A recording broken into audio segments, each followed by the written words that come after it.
New Delhi railway స్టేషన్లో జరిగిన తొక్కిసలాటలో 18 మంది మృతి చెందారు. ఈ తొక్కిసలాటలో 10 మంది తీవ్రంగా గాయపడ్డారు.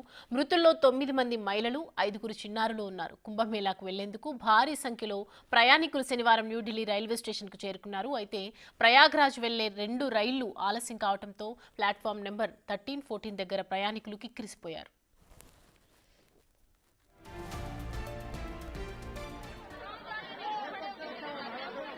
ఇదే సమయంలో ఓ రైలు రావడంతో ఆ ట్రైన్ ఎక్కే క్రమంలో తొక్కిసలాట జరిగింది. ఈ ఘటనలో కొందరు ప్రయాణికులు గాయపడగా మరికొందరు అపస్మారక స్థితిలోకి వెళ్లిపోయారు. వెంటనే అప్రమత్తమైన అధికారులు సహాయక చర్యలు చేపట్టారు. క్షతగాత్రులను చికిత్స కోసం ఉటావుటిన స్థానిక హాస్పిటల్కు తరలించారు. పరిశీలించిన లోక్ నాయక్ జయప్రకాష్ నారాయణ్ హాస్పిటల్ వైద్యులు అప్పటికే 15 మంది చనిపోయినట్లు ధృవీకరించారు. ఆ తర్వాత చికిత్స పొందుతూ మరో 3 మృతి చెందారు. గాయపడిన వారికి చికిత్స అందిస్తున్నారు. న్యూఢిల్లీ రైల్వే స్టేషన్ ప్రయాగ్రాజ్ వెళ్లే ప్రయాణికులతో రద్దీగా మారింది. 2 ట్రైన్లు ఆలస్యం కావడంతో ఈ ప్రయాణికులు ఒక ప్లాట్ఫామ్ నుంచి మరొక ప్లాట్ఫామ్ వెళ్లే సందర్భంలో ఈ తొక్కిసలాట జరిగింది అనేది కూడా ప్రధానంగా తెలుస్తోంది. ప్రజెంట్ మనం న్యూఢిల్లీ రైల్వే స్టేషన్లో ఉన్నాం. నిన్న స్వతంత్ర సేనాని అలాగే భువనేశ్వరి రాజధాని ఎక్స్ప్రెస్లు 2 ఆలస్యం కావడం మనం ప్రజెంట్ చూస్తున్నాం. 11 నెంబర్ ప్లాట్ఫామ్లో ట్రైన్ రావాల్సి ఉంది. కానీ ఆ ప్లాట్ఫామ్ చేంజ్ అయినందుకు కూడా అనౌన్స్ చేసిన నేపథ్యంలో 14, 15 ప్లాట్ఫామ్ మీదకి వస్తున్నట్టు తెలిపిన నేపథ్యంలో అందరూ కూడా అక్కడి నుంచి ఇక్కడికి వచ్చే సందర్భంలోనే ఈ తొక్కిసలాట జరిగినట్లు కూడా మనకు ప్రధానంగా తెలుస్తోంది. ఏదైతే స్వతంత్ర శ్రేణి అలాగే భువనేశ్వరి రాజధాని ఎక్స్ప్రెస్లు 2 కూడా ఆలస్యం కావడం, తర్వాత ప్లాట్ఫామ్ మార్పు చేయడంతోనే ఈ ప్రయాణికులందరూ కూడా ఆ ప్లాట్ఫామ్ నుంచి ఈ ప్లాట్ఫామ్కి వచ్చే సందర్భంలో ఈ తొక్కిసలాట జరిగింది. దానిలో దాదాపు 18 మంది చనిపోయారు. ఎక్కువగా మృతులంతా కూడా ఢిల్లీ, బీహార్ వాసులే అన్నట్లు కూడా ఢిల్లీ పోలీసులు చెప్తున్నారు. దాంట్లో మహిళలు ఎక్కువగా ఉన్నారు, చిన్నారులు దాదాపు 14 మంది మహిళలు ఉన్నట్లు కూడా తెలుస్తుంది. వీరందరూ కూడా లోక్ నాయక్ జయప్రకాష్ ఆసుపత్రిలో ప్రజెంట్ ట్రీట్మెంట్ పొందుతున్నారు. పలువురు పరిస్థితి విషమంగా ఉంది. ప్రజెంట్ మనం చూస్తున్నాం ఇది 14వ నెంబర్ ప్లాట్ఫామ్. ఏదైతే మనం ఇంతకుముందు చెప్పామో 11వ నెంబర్ ప్లాట్ఫామ్ నుంచి ఈ 14, 15 ప్లాట్ఫామ్ మీదకు ప్రయాణికులు రావడం, అప్పటికే ట్రైన్ లేట్ కావడంతో వేరే ప్లాట్ఫామ్ అనౌన్స్ చేసిన నేపథ్యంలోనే వారందరూ కూడా ఇక్కడికి ఎక్కువగా రావడంతోనే తొక్కిసలాట జరిగింది. దానిలో భాగంగా ఎక్కువగా చాలామంది గాయాలయ్యారు. అపస్మారక స్థితిలోకి వెళ్ళిన పరిస్థితి కనిపిస్తోంది. ఈ స్టెప్స్ మీద దిగే సందర్భంలో కూడా స్టెప్స్ స్లిప్ అయిపోవడం, మరోవైపు ఒకవైపు ఎస్కలేటర్ మరొకవైపు స్టెప్స్ ఉన్న నేపథ్యంలో ఈ ఎస్కలేటర్ మీద కూడా తొక్కిసలాట జరిగింది. ఇక్కడ ఈ ఫ్లోటింగ్ ఏదైతే మనం కనిపిస్తున్నామో, ఏదైతే స్టెప్స్ అయితే ఉన్నాయో దిగే సందర్భంలో కూడా ముందుకి పడిపోవడం వల్ల కూడా ఒకరి మీద ఒకరు పడిపోవడం వల్ల కొంతమందికి శ్వాస తీసుకోవడంలో ఇబ్బంది పడడం వల్ల కూడా కొంతమంది ఇబ్బంది ఎదుర్కొన్నారు. మరోవైపు తొక్కిసలాటలో మహిళలు అపస్మారక స్థితిలోకి వెళ్ళిపోవడం వల్ల కూడా కొంతమంది ఇక్కడ స్పాట్లోనే కొంతమంది చనిపోయారు. ఏదైతే మనం ఇక్కడ చూస్తున్నాం ఈ ప్లాట్ఫామ్ 14th ప్లాట్ఫామ్ ఏదైతే ఉందో ఈ 2 వైపులా, ఒకవైపు 14th మరోవైపు 15th 2 ప్లాట్ఫామ్లకు సంబంధించి ఈ ట్రైన్స్ స్వతంత్ర సేనాని అలాగే భువనేశ్వరి రాజధాని ఎక్స్ప్రెస్లు వస్తాయంటూ కూడా తెలియజేశారు. ముందుగా 11 నెంబర్ ప్లాట్ఫామ్ మీదకి రావాల్సింది. అది కాస్త ప్లాట్ఫామ్ చేంజ్ అయిన నేపథ్యంలోనే అటువైపు నుంచి ఇటువైపు మారే క్రమంలో ఈ తొక్కిసలాట జరిగినట్లుగా తెలుస్తుంది. మరోవైపు ఇక్కడ మనం చూస్తున్నాం థ్రెడ్స్ కూడా, ఒక తాళ్లు కూడా కట్టారు. ఈ ప్లాట్ఫామ్ ఇక్కడి నుంచి అటువైపుకు వెళ్లకుండా ఇటువైపే ఉండే విధంగా అటువైపుకు వెళ్లకుండా ట్రైన్కి దగ్గరికి వెళ్లకుండా ఉండే విధంగా కూడా ఇక్కడ తాళ్లు కూడా ఏర్పాటు చేశారు. ఇక్కడ ఈ ప్రాంగణంలోనే ఈ తొక్కిసలాట జరిగినట్టు కూడా పోలీసులు కానీ ప్రత్యక్ష సాక్షులు కూడా చెప్తున్నారు. మొత్తంగా చూసుకుంటే ఏదైతే ప్రయాగ్రాజ్ వెళ్ళాలి త్వరగా అని అందరూ కూడా కొంతమంది టికెట్స్ బుక్ చేసుకున్నారు, మరికొంతమంది జనరల్ బోగీలు వెళ్ళేవారు, మరికొంతమంది అసలు టికెట్లు లేకుండానే ప్రయాణం చేశారంటూ కూడా రైల్వే అధికారులు చెప్తున్నారు. ముందుగా రాత్రి అయితే 10 గంటలకు ఘటన జరిగిందో ఆ సందర్భంలో మాత్రం ఎటువంటి తొక్కిసలాట జరగలేదు, అంతా నార్మల్గా ఉందంటూ కూడా రైల్వే సిపిఆర్ తెలిపారు. కానీ దాని తర్వాత ఒక్కొక్కరుగా న్యూస్ బయటకు వస్తుంది. ముందు 15 మంది చనిపోయారని చెప్పారు, తర్వాత 18 మంది. ఇప్పుడు మృతుల సంఖ్య మరింత పెరిగే అవకాశం ఉందని చెప్తున్నారు.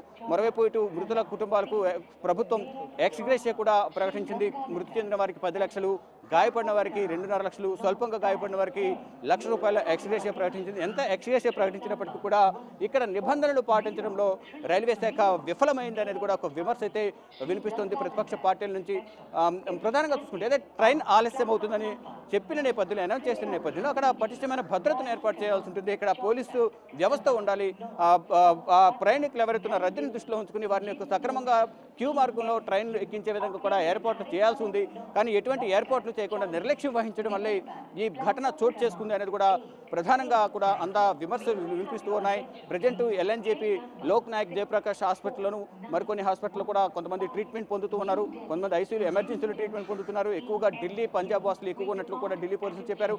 ఇప్పటి వరకు అందుతున్న సమాచారం ప్రకారం 18 వరకు మృతి చెందారని చెప్తున్నారు. ఈ మృతుల సంఖ్య మరింత పెరిగే అవకాశం అయితే కనిపిస్తుంది. ఇక కుంభమేళాకు రోజు రోజుకు భక్తుల తాకిడి ఎక్కువ అవుతుంది. ఇప్పటికే 52 కోట్లకు పైగా కుంభమేళాలో పవిత్ర స్నానం ఆచరించారు.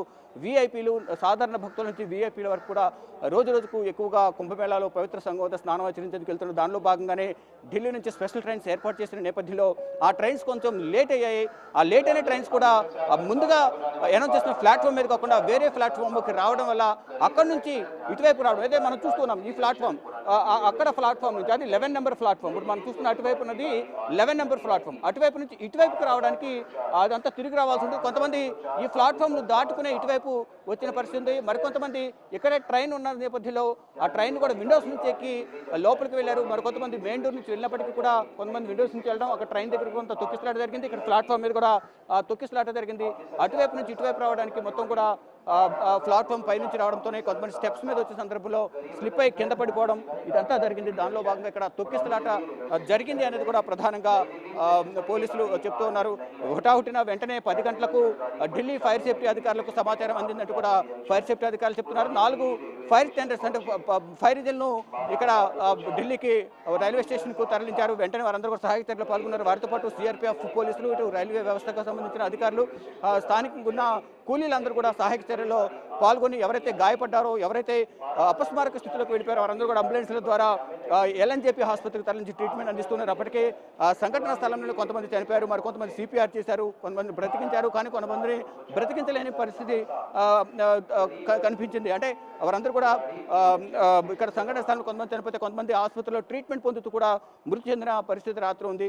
ఇక రాత్ర ప్రమాదం జరిగిన వెంటనే మళ్ళీ అంతా కూడా ఎక్కడికక్కడ ముందు దృశ్యాల్లో చెప్పులు కానీ బ్యాగులు కానీ కనిపించాయి. తర్వాత అవన్నీ కూడా ఇక్కడున్న పారిశుద్ధ్య కార్మికులతో మొత్తం రైల్వే సిబ్బంది అంతా కూడా క్లీన్ చేసేసి నార్మల్ పొజిషన్ తీసుకుని వచ్చారు. ప్రజెంట్ యథావిధిగా రైల్వే రాకపోకలు అయితే కొనసాగుతున్నాయి. ఎక్కడ కూడా ఎటువంటి అవాంఛనీయ ఘటనలు పునరావృతం కాకుండా ఉండే విధంగా కూడా పటిష్టమైన చర్యలు తీసుకుంటామంటే రైల్వే శాఖ చెప్తుంది. కానీ ఏదైతే ప్రమాదం జరుగుతుందో, ప్రమాదం జరిగిన తర్వాత, సంఘటన జరిగిన తర్వాత పటిష్టమైన చర్యలు చేపడతాం, విచారణ చేపడతాం చెప్తుంది తప్ప ఈ ప్రమాదాలు జరగకుండా నివారించే విధంగా ఎటువంటి చర్యలు తీసుకోవడం లేదంటూ కూడా కేంద్ర ప్రభుత్వం పైన ప్రతిపక్ష పార్టీలు విమర్శలు చేస్తున్నాయి. మరోవైపు మహాకుంభమేళాలో కూడా గత నెల 29న మౌని అమావాస్య రోజు జరిగిన ఘటన కూడా వాళ్ళు విమర్శలకు తావిస్తుంది. ముందుగా 10 మంది చనిపోయారని ముందు అనౌన్స్ చేసిన తర్వాత 18 మంది, తర్వాత ఫైనల్గా కుంభమేళ ఐజీ వైభవ్ కృష్ణ మీడియా సమావేశం ఏర్పాటు చేసి దాదాపు 30 మంది చనిపోయారంటూ కూడా ఒక అధికారిక ప్రకటన విడుదల చేశారు. కానీ ఇక్కడ కూడా ఎంతమంది చనిపోయారనేది అధికారికి ఎప్పటి వరకు తెలియడం లేదు. కానీ ఢిల్లీ పోలీసులు చెప్పిన దాని ప్రకారం 18 మంది మృతి చెందారంటూ కూడా చెప్తున్నారు. కానీ మధ్యాహ్నానికి ఒక క్లారిటీ వచ్చే అవకాశం కనిపిస్తుంది. ఇప్పటికీ కొంతమంది ట్రీట్మెంట్ పొందుతున్నారు, అత్యవసర విభాగంలో ట్రీట్మెంట్ పొందుతున్నారు. కాబట్టి వారి పరిస్థితి ఎలా ఉంది అనేది కూడా తెలియాల్సింది. కానీ మరికొంతమంది పరిస్థితి విషమంగా ఉంది. కొంత మృతుల సంఖ్య పెరిగే అవకాశం ఉందంటూ కూడా వైద్యులు చెప్తున్నారు. ఇక సాయంత్రానికి ఒక అధికారిక ప్రకటన అయితే ఎంతమంది గాయపడ్డారు, ఎంతమంది ప్రజెంట్ ట్రీట్మెంట్ పొందుతున్నారు, ఎంతమంది మృతి చెందారు అనేది కూడా అధికారికంగా ఢిల్లీ పోలీసులు విడుదల చేసే అవకాశం అయితే కనిపిస్తుంది. మొత్తంగా చూసుకుంటే ఈ ప్రయాగరాజ్ వెళ్లేందుకు భక్తులు తాకిడి రోజు రోజుకు ఎక్కువ అవుతుంది. దానిలో భాగంగానే కొన్ని రైల్వే స్టేషన్లో ట్రైన్స్ను రద్దు చేస్తున్నారు, కొన్ని ఆలస్యం అవుతున్నాయి. స్పెషల్ ట్రైన్స్ ఏర్పాటు చేసినప్పటికీ భక్తులు అనేక ఇబ్బందులు ఎదుర్కొంటున్న పరిస్థితి కనిపిస్తోంది. ఇంకా మరొక 9 రోజులు అంటే 26వ తేదీతో మహాశివరాత్రితో ఈ కుంభమేళ పవిత్ర స్నానాలు అనేవి ముగియబోతున్నాయి. ఈ కుంభమేళ పవిత్ర స్నానాలకు సంబంధించి సమయం మరింత గడువు పెంచాలనేది కూడా యూపీ మాజీ సీఎం అఖిలేష్ యాదవ్ కోరుతున్నారు. 75 రోజుల పాటు వీటిని నిర్వహించాలని చెప్తున్నారు. కానీ ప్రభుత్వం 45 రోజుల పాటు నిర్వహించాలని ప్రయత్నిస్తోంది. కానీ కొంత గడువు పెంచితే, సమయం పెంచితే ఎవరైతే 60 సంవత్సరాలు పైబడిన వారు ఎవరైతే ఉంటారో వారు కూడా వీళ్ళు స్నానం ఆచరించేందుకు అవకాశం ఉంటుంది. ఇప్పుడు రద్దీ ఎక్కువ నేపథ్యంలో అటువంటి వయసు పైబడిన వారు రాలేకపోతున్నారు. కాబట్టి సమయం పొడిగించాలంటూ కూడా యూపీ మాజీ సీఎం అఖిలేష్ యాదవ్ కోరుతున్నారు. చూడాలి మరి ఏం జరగబోతోంది. యూపీ మాజీ సీఎం కోరిన నేపథ్యంలో ఇటు యూపీ సీఎం యోగి ఆదిత్యనాథ్ ఎటువంటి నిర్ణయం తీసుకుంటారని చూడాల్సింది. కానీ ప్రజెంట్ 52 కోట్లకు పైగా త్రివేణి సంగోద పవిత్ర స్నానం ఆచరించారంటూ కూడా ప్రభుత్వం అధికారిక లెక్కలు చెబుతుంది. కానీ యూపీ మాజీ సీఎం అఖిలేష్ యాదవ్ మాత్రం 60 కోట్ల పైన భక్తులు స్నానం ఆచరించారు, తప్పుడు లెక్కలు చూపిస్తోంది. ఇది మరింత పెరిగే అవకాశం ఉంది. కాబట్టి ఇంకా సమయం పొడిగిస్తే మంచిదనేది కూడా యూపీ మాజీ సీఎం అఖిలేష్ యాదవ్ కోరుతూ ఉన్నారు. అయితే ఈ సంఖ్య ప్రజెంట్ 52 కోట్లు దాటింది కాబట్టి ఈ ఫిబ్రవరి 26 వరకు మరో 10 కోట్లు, దాదాపు ప్రభుత్వ అంచనా 45 నుంచి 50 కోట్లు, కానీ ఇప్పుడు 60 కోట్లు దాటే అవకాశం అయితే ప్రధానంగా కనిపిస్తోంది. ఈ సమయం అనేది పొడిగిస్తే మరింత మంది భక్తులు వచ్చి ఇక్కడ స్నానం ఆచరించేందుకు అవకాశం ఉంటున్నట్టు కూడా ప్రతిపక్ష పార్టీలు కూడా కోరుతున్నాయి. మొత్తంగా చూసుకుంటే నిన్న జరిగిన ఏదైతే తొక్కిసలాట ఘటనకు సంబంధించి పలు విమర్శలు అయితే వినిపిస్తున్నాయి. కానీ ఇటు ప్రభుత్వం, కేంద్ర ప్రభుత్వం ఒక విచారణకు ఆదేశించింది. ప్రమాదానికి గల కారణాలు ఏంటనే దానిపై విచారణకు ఆదేశించారు. కానీ ఇక్కడ జనరల్ బోగీలకు సంబంధించి గంటకు 1500 టికెట్లు కూడా కొనుగోలు చేసినట్టు తెలుస్తుంది. ఇక ప్రయాణికులు కొంతమంది టికెట్లు లేకుండా ప్లాట్ఫామ్ మీదకి వచ్చేయడం, ప్లాట్ఫామ్ మీద ఒక ప్లాట్ఫామ్ మీద ఉండాల్సిన ట్రైన్ వేరొక ప్లాట్ఫామ్ మీదకి మారడం వల్ల కూడా ఈ ప్రయాణికులు అటు నుంచి ఇటు వచ్చే క్రమంలో ఈ తొక్కిసలాట జరిగినట్లు కూడా తెలుస్తోంది.